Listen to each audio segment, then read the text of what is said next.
अस्सलाम वालेकुम जी, कैसे हैं आप सब? उम्मीद करती हूँ आप सब ठीक ठाक होंगे। वीज़ा रश की एक नई वीडियो में एक नए टॉपिक के साथ आप सबका वेलकम है। अच्छा जी, पिछली लास्ट वीडियो में मैंने आपको बताया था कि आईएलटीएस स्पीकिंग सेक्शन के लिए कुछ टिप्स बताई थी, कुछ डोंट्स और कुछ डूज बताए थे। तो उसके बाद मैं आपके लिए लाई हूँ कि कुछ ईडियम्स आईएलटीएस के लिए जो कि प्रीवियस स्टूडेंट्स ने यूज़ किए हैं और बहुत अच्छा स्कोर हासिल किया है। तो इन ईडियम्स को आप लोग भी याद करें, इनको भी यूज़ कीजिएगा।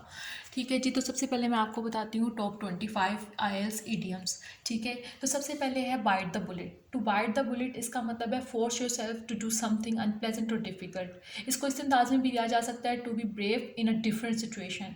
ठीक है, उसके बाद है क्राई ओवर स्पिल्ड मिल्क।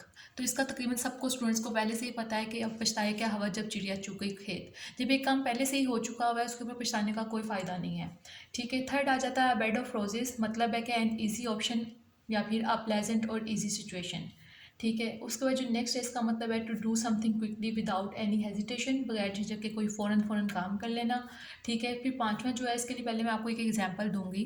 ठीक है, एग्जांपल क्या है हमारे पास के I am applying for several jobs because I don't really want to put all my eggs in one basket. ठीक है, मतलब क्या है to depend for your success on a single plan और अ एक्शन और अ सिंगल पर्सन। ठीक है, फिर लास्ट वाला जो हमारे पास है व्हेन पिग्स फ्लाई। ठीक है, something that will never happen और it is next to impossible. ठीक है, तो इसके लिए एग्जांपल ये है कि Paro will keep quiet only when pigs fly. ठीक है जी, उसके बाद आ जाता है हमारे पास नेक्स्ट। ठीक है, don't count your chickens before they hatch. तो इसके लिए क्या है कि इसका मतलब क्या है, don't assume something will happen until it actually occurs. और अच्छा ये नहीं है स्टूडेंट्स आपको कि बस आपने ईडियम्स को यूज़ करना है, असल में आपने ईडियम्स को वाइजली और इन अ राइट कॉन्टेक्स्ट में यूज़ करना बहुत ज़रूरी है। ठीक है, उसके बाद एट्थ वाला है to overwork yourself, get very little rest या फिर exhaust yourself by doing too many things. ठीक है, फिर उसका जो नेक्स्ट है ninth to deal with the problem और situation when it actually occurs in the future.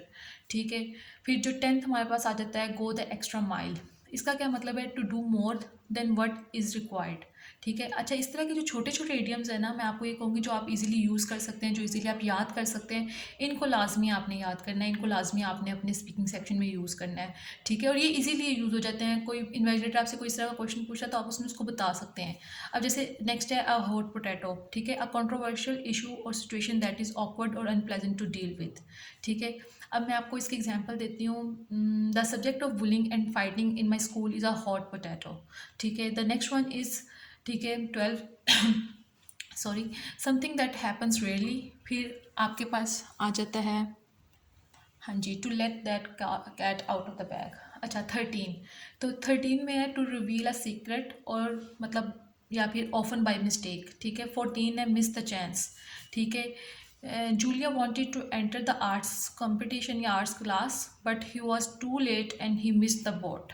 ठीक है, अब कुछ इडियम्स की एग्जांपल मैं दे रही हूँ, कुछ की एग्जांपल आप लोगों ने मुझे कमेंट सेक्शन में बतानी है। ठीक है स्टूडेंट्स, ठीक है, फिर 15 वाला आ जाता है, उसके लिए क्या है, a guess without much information और सर्टेनिटी।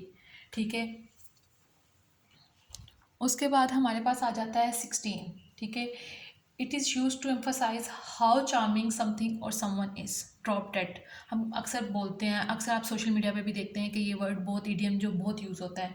ठीक है, जनान लुक्स ड्रॉप डेट गॉर्जियस। ठीक है, इसकी एग्जांपल है। फिर उसका था piece of cake, something that is easy to do. फिर 18 है, इसका मतलब है कि टू वर्क वेरी हार्ड और समथिंग। ठीक है, अब 19 वाले का इसका मतलब तकरीबन सबको पता है। ठीक है, यू कांट जज a book by its cover. ठीक है, यू कांट जज a book by its cover. फिर 20 वाला आ जाता है get rid of any intense feeling और स्ट्रॉन्ग इमोशंस। इसकी एग्जांपल मैं आपको देती हूँ कि after a long week at work I like to blow off steam by going for a run और for a jog in the park. ठीक है, फिर 21 आ जाता है टू स्टॉप टॉकिंग। कुछ अब इस तरह के है ना जैसे जिप योर लिप, इस मतलब आपको पहले से ही खुद ही सुनते साथ ही अंदाज़ा हो जाता है कि इसका क्या ही मीनिंग होगा। ठीक है, तो 22 है इट इज़ रेनिंग हैवीली। 23 है जैसा देश वैसा भेस। आप जहाँ जाते हैं वहाँ का आपको कस्टम्स, आपको प्रैक्टिसेस, मतलब कि adopting the custom and practices of the place you are visiting. ठीक है, जहाँ आप जा रहे हैं उसके रीत रिवाज आपको मतलब अपना लेने चाहिए। फिर लास्ट वाला है एप्पल ऑफ आई। तो इसके लिए मैं आपको मतलब नहीं बताऊंगी, एग्जांपल दूंगी कि you guys are apple of my eye. I know this is so cheesy but it is what it is. तो ये थे कुछ ईडियम्स जिनको आप याद कीजिएगा, तो आपकी ये ज़रूर हेल्प करेंगे स्पीकिंग सेक्शन में अच्छा स्कोर हासिल करने के लिए। तो ये थी जी स्टूडेंट मेरी एक छोटी सी वीडियो। अगर पसंद आई तो लाइक कीजिएगा, कमेंट्स कीजिएगा, शेयर कीजिएगा और सब्सक्राइब टू माय चैनल। और स्टूडेंट्स लाजमी इनमें से तकरीबन 3 से 4 ईडियम्स को अपने अपने स्पीकिंग सेक्शन में यूज़ करना है, या आपकी राइटिंग में भी काम आ सकते हैं। जब आप एक राइटिंग सेक्शन में लिखने लगे हैं तो आप उसमें भी कहीं ना कहीं इन ईडियम्स को यूज़ कर सकते हैं। तो ये बहुत अच्छे ईडियम्स हैं, तो ख्याल रखिएगा। इंशाल्लाह एक नई वीडियो में एक नए टॉपिक के साथ आपसे फिर मिलूँगी। तब तक के लिए अल्लाह हाफिज़, टेक केयर।